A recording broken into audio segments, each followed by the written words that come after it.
Alongside Brian Hayes here in studio, Craig Button joins us from Calgary. Gentlemen, the Leafs dropped a big chunk of their future cap space on William Nylander yesterday. It's a good thing that money doesn't count until next year because the Leafs are already pretty tight to the cap going to this year's trade deadline. Here's the question. Where would you like to see Brad Treliving spend his little cash that he's got right now over the next few weeks, Craig? Well, I don't think it's just with the little cash he has. You got to look at where the team is at. Brad's had an opportunity to watch this team for half a season, and I think it's clear. It's on the blue line where he has to look to improve it. And he comes from Calgary where they had an excellent blue line, an excellent defensive group back there, and he now sees that the blue line for the Toronto Maple Leafs needs improving. We can look at it and say he only has little cap room. Well, other teams have had little cap room as well. This is the job of the manager, to do the heavy lifting, to do the hard work. If it was easy, everybody would do it. And you can look at previous teams. The Tampa Bay Lightning, they were tight against the cap. Really good top players. They had Goudreau and they add Coleman. Really significant to winning. The Colorado Avalanche, they were tight to the cap. They had to go find a way to improve their team and strengthen it. They had Lekkonen. They had Josh Manson. They had Andrew Cogliano supporting and strengthening the team.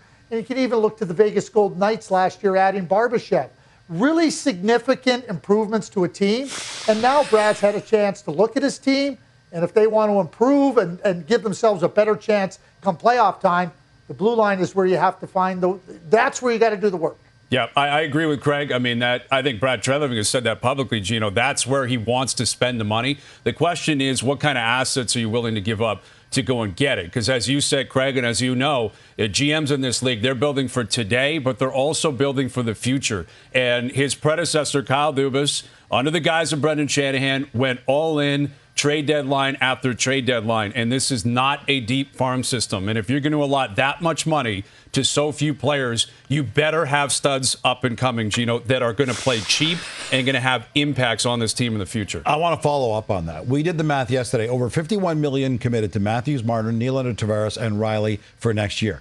That means the team needs to save cash on the rest of its roster. As you mentioned, that usually means bringing up talent through the draft, as you mentioned.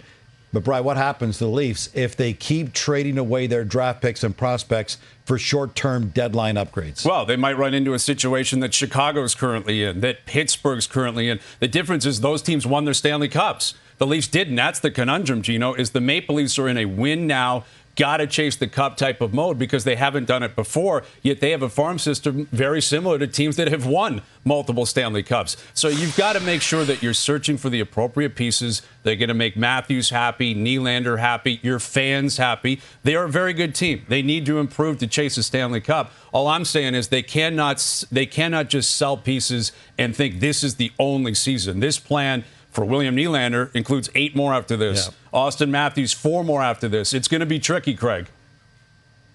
No question it'll be tricky. But I think that the Vegas Golden Knights, and they're not the only one, they were bold. They showed a path. And yes, you can look to the future. Those draft picks, and you're going to need them at some point in time. But this is a team that's been built on these draft picks. Matthews and Marner and Nylander and Riley, they were draft picks. And so you can't just be reckless in terms of what you're going to do to try to trade for, but you got to be, to your point, Brian, targeted. And you got to get the right players. But the time for the Toronto Maple Leafs to act is now. And the price might be a little bit high in certain spots, but the price of not acting might be higher. So what's available, you ask? Well, we're almost exactly 2 months away from the trade deadline. Tomorrow, we'll release the second trade bait board of the season. We'll have the list and loads of analysis on all TSN platforms.